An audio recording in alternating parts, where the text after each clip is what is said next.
গরমের দিনে শসা দিয়ে এই তৃপ্তিদায়ক রেসিপিটি একবার খেলে কিন্তু মন ভরে যাবে।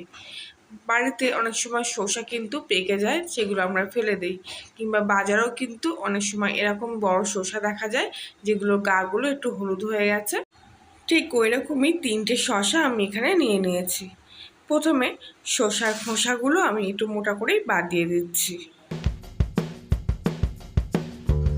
পরিষ্কার জলে বা শসাটা ভালো করে ধুয়ে নেব। এরপর একটা হ্যান্ড ব্লেন্ডার দিয়ে শসাটা আমি এগুলোর মধ্যে কুড়ে নিচ্ছি। সব শসাগুলোই একইভাবে আমি খোসা ছাড়িয়ে নিয়ে এইভাবে কুড়ে নেব। আপনারা চাইলে হাতেও কুচিয়ে নিতে পারেন ছোটো ছোটো করে, তবে এইভাবে কুড়ে নিলে কিন্তু রান্নার স্বাদটা খুব ভালো আসবে। সব শসাগুলো আমি এখানে কুড়ে রেডি করে নিয়েছি। এবারে কড়াইতে সামান্য পরিমাণ তেল গরম করে নিয়ে এর মধ্যে হাফ চামচি মতো কালো সর্ষে ফোড়ন দিয়ে দিলাম। এখানে আমি নিম পাতা এবার ভেজে নেব। একটা নিমের ডালের পুরো পাতাটাই আমি নিয়ে নিয়েছি। 3টে শসার জন্য একটা ডালের নিম পাতাই কিন্তু যথেষ্ট, এতে স্বাদটা কিন্তু ঠিকঠাক আসবে। এরপর আগে থাক থেকে কুড়িয়ে রাখা শসাগুলো আমি নিমের মধ্যে দিয়ে দিলাম। শসার থেকে অত্যাধিক জল বেরোলে সেই এক্সট্রা জলগুলো কিন্তু আপনারা ফেলে দিতেও পারেন। এখানে আমি শসার সঙ্গে নিম পাতাগুলো এবার কিছুক্ষণ ধরে ভালো করে তেলে নাড়িয়ে চাড়িয়ে নেব।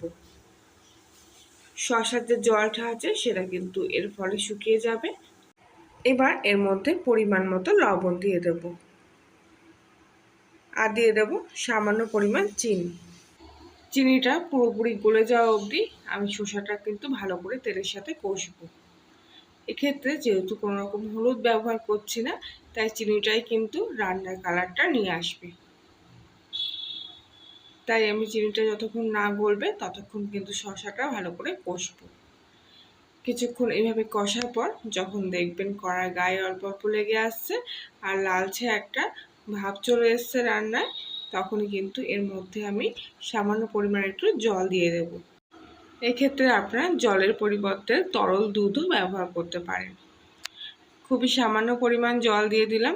শসাটা কিন্তু যাতে ভালোভাবে সেদ্ধ হয় আর তরকারিটা একটু মাখো মাখো হয়ে আসে। ভালো করে জলের সাথে তরকারিটা খুব সুন্দর করে মিশিয়ে দিচ্ছি। এরপর গ্যাসটা মোটামুটি মিডিয়াম আঁচে রেখে কিছুক্ষণের জন্য এটা আমি ঢাকা দিয়ে রাখবো। 5 মিনিট পরে আমি ঢাকনাটা খুললাম আর জলটা কিন্তু অনেকটা শুকিয়ে এসছে আর তরকারিটাও বেশি ঘ্যাঁটা ঘ্যাঁটা মতো হয়ে গেছে। এবার একটু ভালো করে নাড়িয়ে চাড়িয়ে দেবো তরকারিটার ঘনত্ব একটু বাড়িয়ে আনার জন্য। রান্না কিন্তু আমার একেবারেই কমপ্লিট হয়ে গেছে। সব শেষে এর মধ্যে 1 চামচি মতো ঘি দিয়ে দেব। শসার তরকারিতে যেহেতু আমি তেঁতো ব্যবহার করেছি, তাই রেসিপিটাকে কিন্তু শসার শুক্তো বলাই যেতে পারে। এইভাবে আপনারা কিন্তু এই শুক্তোটা বানাবেন আর এত সুন্দর রান্নার সময় গন্ধটা বেরোয় যে আশেপাশের লোকও কিন্তু খোঁজ নিতে আসবে যে কী রান্না হচ্ছে বাড়িতে। কোনো আমি গল্প বলছি না এখানে, নিজের পারলে একবার বাড়িতে অবশ্যই ট্রাই করবেন। যেমন খেতে সুস্বাদু হয় তেমনই কিন্তু গন্ধও ভরপুর। পুরো রান্নাটা আমার কমপ্লিট হয়ে গেছে। এবার আমি এখানে সার্ভ করছি। কত সুন্দর কালারটা চলে এসছে দেখুন। হলুদ দেইনি, তাও কিন্তু এত সুন্দর কালারটা চলে এসছে। তাহলে আজকে শসার এই রেসিপিটি ভালো লাগলে লাইক শেয়ার কমেন্ট করবেন আর নতুন হলে সাবস্ক্রাইব করে পাশে থাকার জন্য অনুরোধ রইল।